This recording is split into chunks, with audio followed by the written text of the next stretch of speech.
Welcome to Hood Champion Boxing and Sports. Let me do this. Now I'm going to leave it the way it is. In boxing, you find a way to win or you find a way to lose. Please like and subscribe. Become a member to the channel. And you can follow me on Twitter and Instagram and leave a donation for that fried rice and chicken wing. But more importantly, become a member to the channel. Canelo and Crawford recently made a post on their timelines on Twitter where Canelo said he was Mexican made and Crawford said it's almost time. So what that tells me is Terence Crawford and Canelo Alvarez are very aware of what they need to do the next few weeks. They sound confident and they know that reality is going to hit both of them. Soon, they'll be coming out of the mountains, up in the high altitude, and they will be ready to go. But my thing is, fans are going to be excited. Fight week is going to be electric. Crawford and Canelo both are going to be ready to go to put on the best performance possible. What's going to happen if Crawford doesn't knock out Canelo and take the fight out of the judges' scorecards, out of the judges' hands, and doesn't let the fight go to the scorecards? What happens if Canelo doesn't take the power from the judges and get a knockout over Crawford? This is where I like to say a fighter loses his right to complain if he loses on the scorecard because he didn't knock the opponent out. But I think the judges just may be the hidden X factor. You see, when Terence Crawford steps in the ring against Canelo Alvarez on September 13th, fans are going to keep obsessing over power, speed, footwork, strategy, the oxygen efficiency of both fighters since they both trained in a high altitude. But let me tell you something. It doesn't matter what either of those fighters are bringing into the ring, because I think the most dangerous weapon on that night in that arena, it won't even be a punch thrown. I think the most dangerous weapon in that arena is going to be the scorecards. In boxing, the most overlooked threat, it isn't really a punch. It's a pin. And the judges, man, they get it wrong a lot, don't they?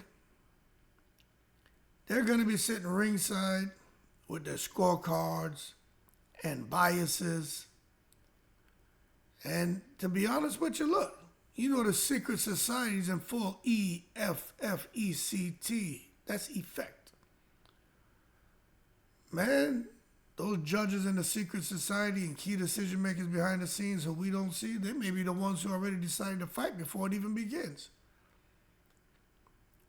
That's real talk. It doesn't matter who you're going for in this fight, Canelo or Crawford. We all know corruption in boxing exists. But let's not tap dance around the issue. Let's just be blunt. Boxing's judging system is broken. You know, it's not even just flawed. It's corrupted by politics, popularity, and promotional power. Teddy Atlas is always talking about this. I've talked about it in videos from the last couple of years where I was given a story that was shared by Teddy Atlas where he says when they had these huge conventions and you have the promoter there, you have the sanctioning bodies there, you have referees there, commissions there, the fighters there, you have some of everyone there where now you have a conflict of interest and you have shoulder rubbing. And you have a situation where guys go to the bathroom, a guy standing in this stall, standing in by this urinal, There's a divider. The other guy's in the neighboring urinal. They have a conversation. He slides over an envelope full of money. And now all of a sudden, a fight happens, goes to the judges' scorecards, and they get the outcome they want. Or a fight happens, somebody gets hurt, the guy they want to win, and then the referee makes sure that person doesn't get counted out, given enough time to recover. They can somehow get back into the fight and go on to win. Good example of that shit is what happened with Virgil Ortiz against Bohachuk. But when we talk about Crawford and Canelo, we know legacy, money, global influence, that's going to collide. And the judges will become the silent puppeteers. Let me explain something, right? Terrence Crawford coming out of the high altitude and with the additional red blood cells and able to carry more oxygen and not get tired and have supreme conditioning, right? He could utilize all that to box a masterpiece. He could win 8, 9 rounds clearly, and still walk away with a loss. You want to know why? Because history tells us that when Canelo fights, the scorecards bend. Y'all remember, the first Triple G fight in 2017? Golovkin. Triple G outlanded Canelo, controlled the ring, dictated the pace. This is no secret. But that judge, ADELEYE Bird, scored at 118-110 for Canelo. A card so outrageous that it sparked global backlash. And she looked like a bird too. Now that wasn't just incompetence. That was a message that the secret society was in full effect and that popularity trumps performance. Who's more popular, Crawford or Canelo? Canelo is. And we know Terrence Crawford's never been worried about a popularity contest. So right there, Crawford loses, even though he may whip Canelo's ass. And although Crawford is a 2-time undisputed champion in 4 different weight divisions, and he seems to be TURKI ALALSHIKH's, man crush, if Crawford thinks he's immune to getting robbed on the scorecards, he's going to be in for a rude awakening. Canelo is boxing's cash cow. He is the Wu-Tang Cream, cha-ching ching.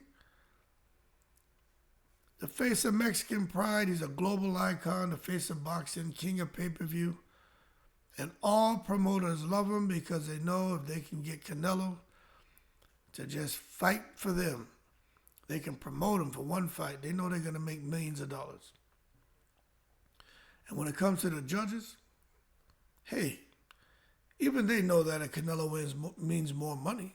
I know that. Y'all know that. It doesn't take a rocket scientist to figure that one out. So the more rematches, the more headlines. When it comes to Crawford, look, he's respected, but Canelo is protected. Terrence Crawford doesn't have the same political armor. If this fight goes the distance, and if it's remotely close, I am telling you, they're going to jerk Crawford. And the judge is going to lean towards the fighter who fills arenas, not the one who fights for purity, and the one who's saying, hey, I'm just fighting for money, I'm ready to retire.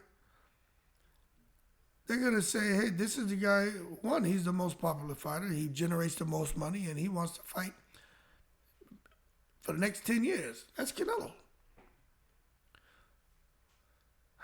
So it is what it is, you know what I'm saying?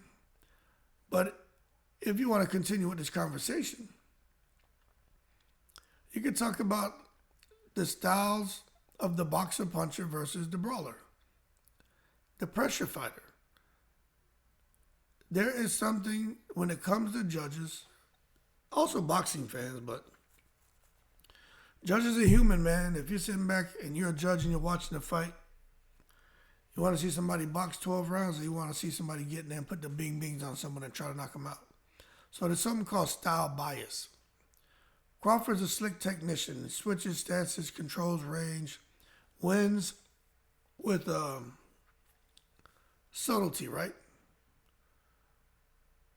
But judges often reward aggression, even if it's ineffective. And this is where Crawford can have some problems, because Canelo will throw flashy combinations. And I think for this fight, he's definitely going to get back to throwing some flashy combinations and be creative with his punch output. We know he's coming forward, and Canelo can look really busy even when he's missing. But see, that visual dominance can sway scorecards. That's why even I was talking about this is the era of losing a fight because someone outthrew you. Didn't outland, but they outthrow you. That was O'Shaquie Foster and Conceição. They jerked O'Shaquie Foster, but he came back and he won. So the visual dominance, again, it sways those scorecards. Crawford's brilliance come like a broken record when we really talk about Crawford's brilliance, but it's just beyond comprehension. Canelo's brilliance, cinematic, Hollywood. And in a sport where, optics matter more than the real impact of the fight, that's a dangerous imbalance. Dangerous. Because it's subjective. Now, when you think about the venue in Las Vegas, let me tell you something. Las Vegas, it's called Sin City for a reason. Hosted some of the worst robberies in boxing history. De La Hoya, Trinidad, y'all remember that? That was pretty damn bad. De La Hoya beat the shit out of Trinidad. Yeah, he gave up the last few rounds, but he won every round before that. Evander Holyfield, where he fought Nikolai Valuev. That was a disgrace. Holyfield beat him. Sugar Ray Leonard and Marvin Hagler. Robbery. But when it comes to these Vegas judges, they have a long history of favoring the A side, the Floyd Mayweather. The guy who's the draw, the person who's the money. And in this fight, who is it? It ain't Terrence Crawford. It is Canelo, probably will always be Canelo. So what does this mean for Terrence Crawford? It just means he can't just win the fight, man. He has to dominate. He's got to come out there, man, go into the phone booth, turn into Southpaw man if he has to, or go in the phone booth, turn into Orthodox man. He's going to have to make it rough. He's going to have to make it tough. He's going to have to box brilliantly. He's going to have to counterpunch. Terrence Crawford's going to have to do so much, man. He's got to jump higher, run faster. He's got to do so many things to get this win. Can he make Canelo look lost? Can he make him look confused? Can he make him look ineffective so the judges will look and see the same things? Because they've already been, pre-programmed to see Canelo as the more active fighter, the more effective fighter, and the person who deserves to win the rounds. So Crawford has to win so clearly that even the biased eyes can't deny him. And I'm going to give you an example of something that ties into this. When I was in the military, they had something called stratifications. So when you're getting ready for a promotion, right? It was a 2-part promotion process. One part you had to study and take a test. That was all on you. It wasn't subjective, it was objective. If you studied, you went in there and took the test, good chance you did pretty good. Those tests were hard. But then you had the stratification, which was which was when a group of people look at your records, seeing what all you've done in your career.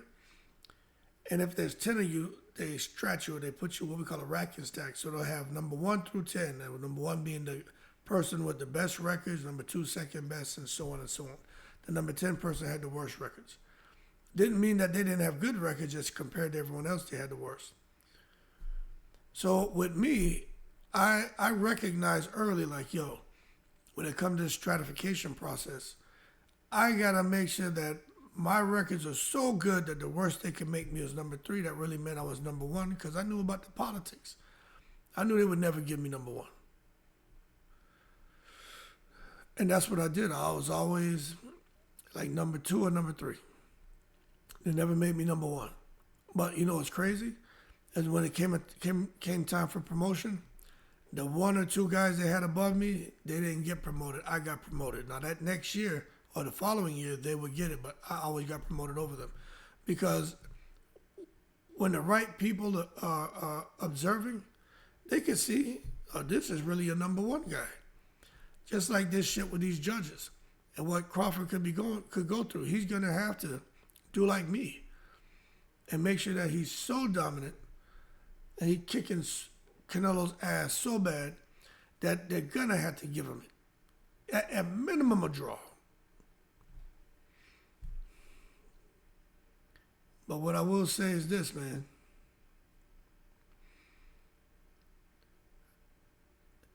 It still may not be enough for Terence Crawford, because in boxing, you know, the truth doesn't always matter. You know what really matters is the narrative, and especially with TURKI ALALSHIKH and what he wants, and the key decision makers in the secret society. The judges are going to write that narrative in real time, you know what I mean? And for those of y'all saying, you're just a Crawford fan, you're paranoid, there you go again, hood champion, you're stirring the pot, this is the wrong time. Man, yo, McNicholas, hold your horses.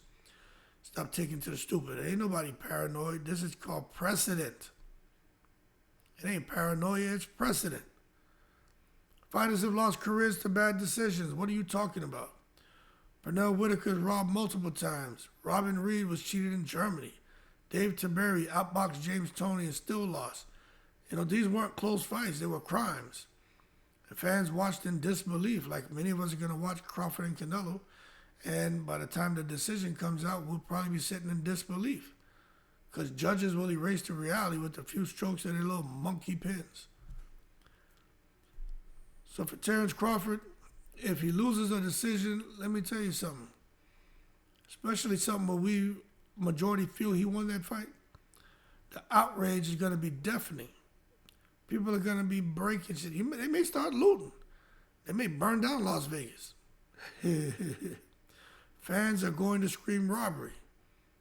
Analysts will dissect punch stats and try to, what the young people say, make it make sense. Make it make sense, man. But that's what the analysts are going to be trying to do. They're going to be trying to make sense of what we just saw and what we just heard as far as who's the winner. But all that won't matter, because the damage will be done, man. Crawford's undefeated record, out of here, gone. His legacy, tarnished. All because of 3 people, the 3 blind mice. Well, they were blind for that night, right? Sitting ringside.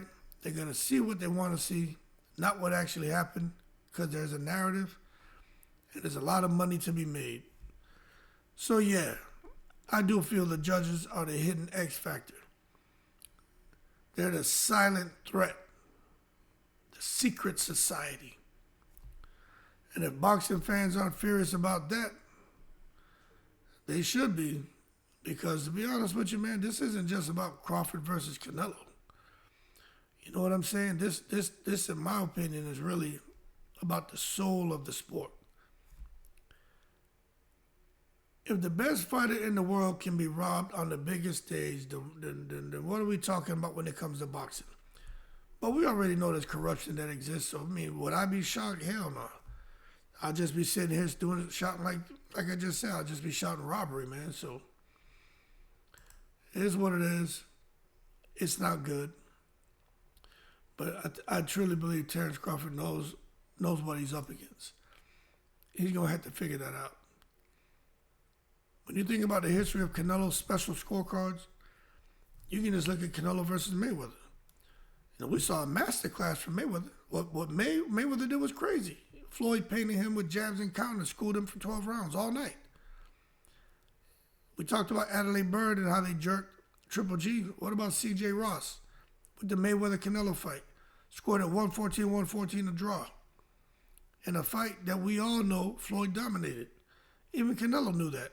Floyd whipped his ass with one hand behind his back, basically. But that was protection. That wasn't a judge who didn't really know what to do. That was him protecting Canelo. You look at Austin Trout. Look at Erislandy Lara. Even the second Triple G fight. Triple G beat Canelo in that second fight too, by the way.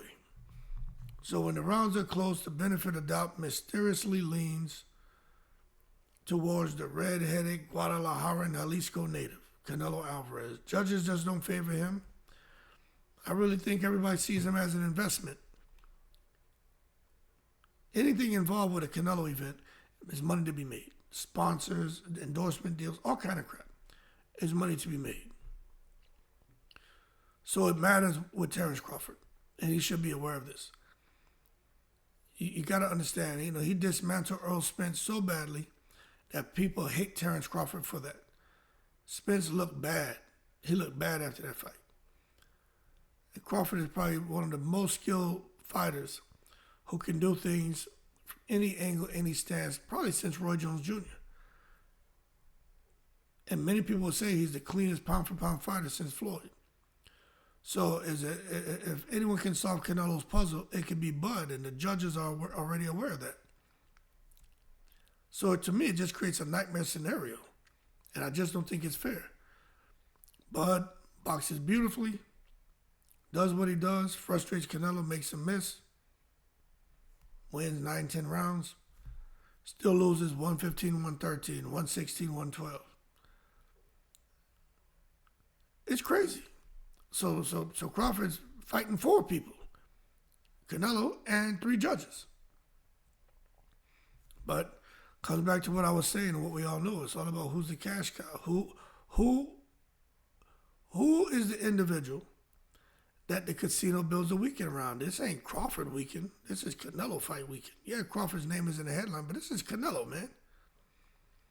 Mexican Independence Day, that's Canelo's holiday. Cinco de Mayo, those are Canelo's holiday. That's Canelo's date. Just like when Cotto used to fight up there in New York. Puerto Rican holiday, Puerto Rican weekend. You know what I'm saying? It's crazy. The money he brings is astronomical. You think the judges are going to somehow let their show pony, their golden goose, lose to somebody from Omaha, Nebraska? Crawford isn't Mexican. He's not a cash cow. He doesn't bring tequila sponsors in the casinos and tens of thousands of traveling fans. He brings respect. He brings skill, but respect and skill don't pay the bills. Millions and millions and millions of dollars casinos are profiting from online. Judges suddenly see fights differently, you know what I mean? All of a sudden, the jab from Crawford looks like a tap. A block punch from Canelo looks like effective aggression. That's the kind of bias, man, that Crawford's going to be dealing with. And it won't show up in the CompuBox stats, but it shows up in the scorecards. That's why it gets guys like Teddy Atlas so worked up. Anyway, y'all just understand what we've seen in the past when it comes to judges, when it comes to scorecards. Pacquiao Bradley did not beat Pacquiao. Paul Williams Lara did not beat Lara. Kovalev Ward, the first fight, Ward did not win that fight. He didn't even get a draw. He lost that shit. But time and time again, history repeats itself. When the money fighter in trouble, the judges find a way to protect the product, man. And Canelo's case is probably worse because it's consistent. It's predictable. Everybody jokes about it. To beat Canelo, you have to knock him out twice, once to put him down and once to make sure the judges don't bring him back to life. That shit is true. It ain't a joke. It's boxing's ugly truth. So good job, good luck to Crawford fighting at 168, trying to be a knockout artist. I think Crawford can be a one-punch killer. I think he can do that. I think he can deliver a one-hitter quitter, but that's not really his style. It's more about just IQ, precision, dissecting opponents over 12 rounds. Judges don't want to see that. It's going to be some outrage, I'm telling you. It is a strong possibility that he's going to get screwed. So that's the emotional core of this whole fight. I think it's already tilted. Crawford's not just fighting Canelo. I think he's fighting the whole system. I was like, why don't they like Crawford? You know, some fans, you know, we're all adults here. Some say because he's a black man. Others say because he's boring. But neither one of those things should matter. If he's dominating round after round after round, he deserves to win. You'll rob him because he's a black man, or just because you're like, he's boring, but he clearly won every round? That's crazy. It's crazy, man. So it is what it is. I just think if Crawford doesn't drop Canelo, if he doesn't make it, you know, undeniable, I think the decision is going to go to Canelo. You know, the saddest part about this whole thing, some people are going to act shocked and outraged, furious, but deep down, you know, I'm telling you, I see it coming. But if somehow Crawford gets the nod, then, you know, good. But it has to be deserving. It has to be deserving. Can't just rob Canelo because Crawford is Turkey ALALSHIKH's man crush. Nah, it's got to be fair, man. It's got to be fair. Bottom line, the judges are the X factor. We just got to see if Crawford even stands a chance because, you know, who knows? Canelo may get to him and knock him out, but if Canelo can't, it's going to get interesting because I just think Crawford's walking into a rigged casino game, you know, no matter how well he plays his hand, the house, who's Canelo Alvarez, and his Vegas judges, they're always going to win, you know what I'm saying? Bottom line, this isn't Crawford versus Canelo. To me, it's more like boxing versus integrity. And integrity doesn't always win. So, y'all keep cool. Good luck to Crawford. Good luck to Canelo. But the secret society's in full effect. Can't wait till these guys get in the ring. It is going to be fun to watch this fight, however long it lasts. Y'all keep cool. Become a member to the channel. I'm in the breeze.